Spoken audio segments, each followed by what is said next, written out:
Okay students, this is experiment 2, which is called the magnetic field intensity, and the learning objective of this experiment is to study the variational behavior of magnetic field as a function of current.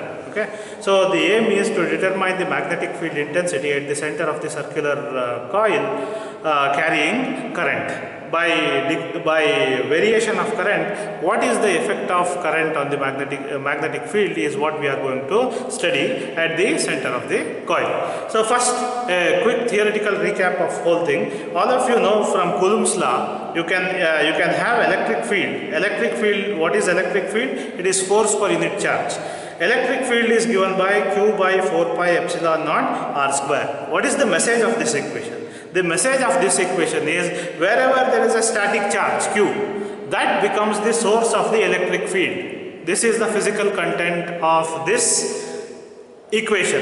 There is an analogous magnetic equation for this, which is called the Biot-Savart law. Okay, what does it say? B is equal to mu naught by 4 pi I dl sin theta divided by R square. For our purpose, this I is very important. What is I? I is defined as, current is defined as rate of flow of charge. What is rate of flow of charge? When do you have current? Only when you have a charge which is moving. So the physical content of this law is any static charge becomes the source of the electric field. The content of this is any charge which is in motion produces magnetic field. Remember, we have I here. B is proportional to I. What does it mean? It means I is equal to dq by dt, which is rate of flow of charge. Only and only when you have a charge moving, you will have current. If I is 0, this will become 0.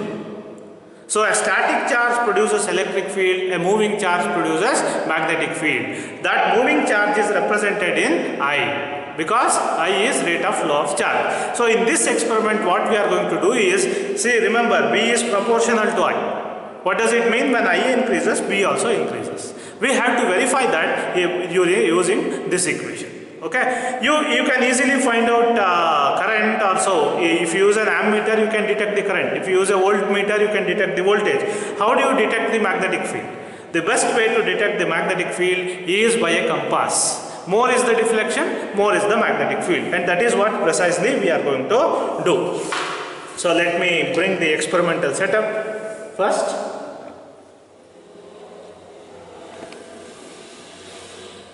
This is the experimental setup. This could be in, so this is the compass.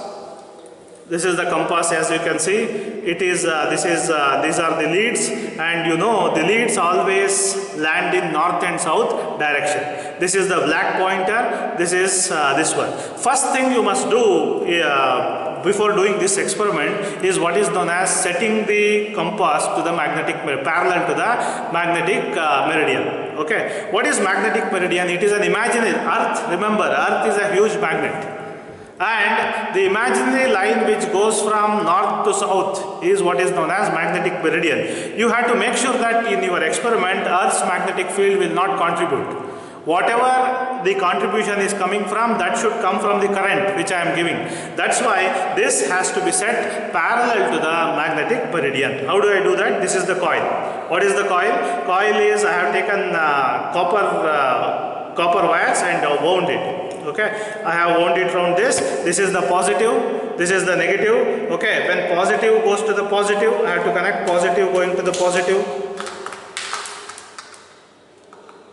and negative going to the negative. This is the entire setup, right? So now I have a current now here. This is in the off condition. Let me just switch this on and set the current to 0. Now the current is 0. See here. Now I have to first do, before doing this, I have to set this to the magnetic meridian. You just slip this compass under this. Okay, we are checking the magnetic field right at the middle of the coil. It should be exactly below this coil. That is called the center of the coil. Now next thing I have to do is I have to make sure that Earth's magnetic field is not interfering in my experiments. That's why let me first set it to the magnetic meridian. How do I set it to the magnetic meridian? Can you see this black pointer? That has to be made parallel to this. This is in this direction. I have to make the black pointer like this. So for that, first I will rotate this. I will rotate this so that this black pointer is parallel to this. What does it mean? Now this one will always be in north-south direction. This means I have eliminated this is, since it is parallel to the magnetic meridian, I have eliminated the influence of then you just connect it. Okay, you make it parallel. This is where you are making it parallel. This coil is now connected parallel. The current is reading 0. So obviously when the current is 0, what should be the magnetic field? The magnetic field should always be 0, because B or H is directly proportional to I. So when this is 0, this should always also read 0. If it is not 0, if this is in some arbitrary position, you have to set the dial to 0. This is the second thing. So let me repeat myself, whichever direction this one could be lying, in order to make sure that Earth's field or any other Earth's field is not interfering with your experiment, you have to place these two needles parallel to the Earth's magnetic field. That is equivalent to saying making this black pointer parallel to this. Then whatever the reading is, for 0 current you must get 0. So that's why you have to move this needle. This can be moved, this can be set to any value. This has to be set to 0 for 0. Okay. Okay. So now what I have done is I have set it to the magnetic meridian. This is reading 0. This is also reading 0. Now what I need to do is I need to increase. There are no magnets around. So all the magnetic field which gets recorded here is only because of this current.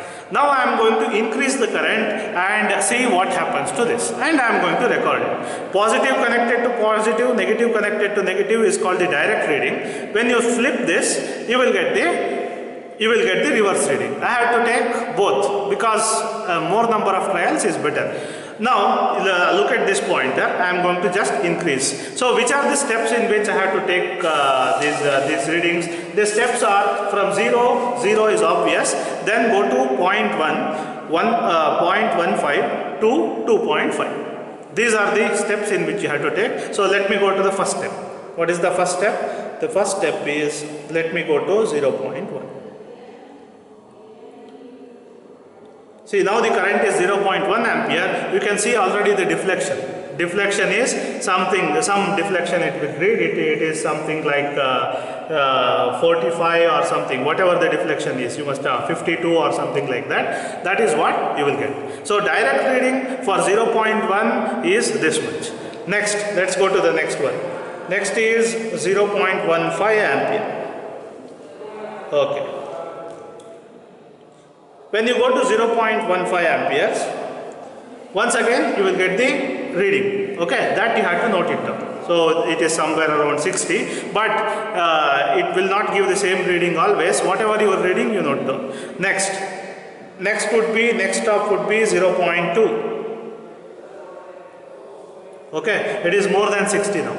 Initially we started somewhere around 50, 53, now then it came to say 59 or so, now it is 65. So what is happening, as I am increasing the current, the deflection is also increasing, which means the magnetic field is also increasing. The last this one will be 0.25, and as you can see it has come near 70. This is called the direct reading. Okay, what is the direct reading? Direct reading is nothing but when positive is connected to positive, negative is connected to negative. But I am not happy with only one trial, I need to take the other trial. So what should I do? First, in the positive, I started from 1 came to 0.25 and I took all the readings. Then instead of going back to 0 and starting it again, I can do a cleverer thing. What is that? Just change positive and negative. Now what will happen? The same needle swings the other way. Okay, so since there is a huge symmetry between left and right, it should in principle read the same value. So now for 0.25 I will go in the decreasing cycle. It is whatever the reading is you take down in the reverse. Okay, then you go on decreasing from 0.25 you go to 2. Now once again record the reading. Whatever the reading is, record it. Okay. This is to record the reading. In the same way, I will also record the reading for 0.15 and finally 0.1. I will record the readings. How would the readings look like? Readings looks like this. If you have the tabular column, you can see this. So the readings would look like this. So in the forward or the direct this one, these are the currents which I varied, 4 trials. Direct reading 52, 62, 67 and 72. Okay, reverse means I changed the terminals. Positive was connected to negative, negative to positive. I changed the terminals. I took the readings in this way. I started at 0.25, ended at this. Okay, in principle these two should be same. Small experimental errors might be there. That's why you will get slightly different values. When you take the average of this, that will give you the average deflection. So this is reading 1 plus reading 2 divided by 2. 52 plus 54 divided by 2 is 53. Okay, this one is the angle. Now you have to calculate tan theta of that. What is tan theta? Tan of 53 is 1.32. This is the number which you are going to get from the experiment. Now how do you calculate H or the magnetic field intensity? That is calculated by this formula. H is equal to BH by mu into tan theta. Tan theta is the input from this. BH and mu are constants. What is BH? Horizontal component of the Earth's magnetic field, that is given by 0.36 into 10 power minus 4. And what is mu? Mu is 4 pi into 10 power minus 7. These two are constants. You have to just multiply this constant with whatever you have got here, 1.32. That will give you H for the first value. You can do same thing for all the 4 values. Okay, this is the, so when the current was the lowest, this was the magnetic field produced. When the current is highest, this was the magnetic field produced. And easily we have verified the law saying that lesser the current, less will be the magnetic field intensity, higher will be the current, higher will be the magnetic field intensity. And that is what you have to write in the results. The magnetic field intensity between the range 0.1 and 0.25A is found to be the average. If you take the average is this. So what we have found out is, we have verified the Biot-Savart's law saying that if you position your compass at a particular point, go on changing the current, that will give you different magnetic fields. Less is the current, less will be the magnetic field. More is the current, more will be the magnetic field. Thank you. This is what we had.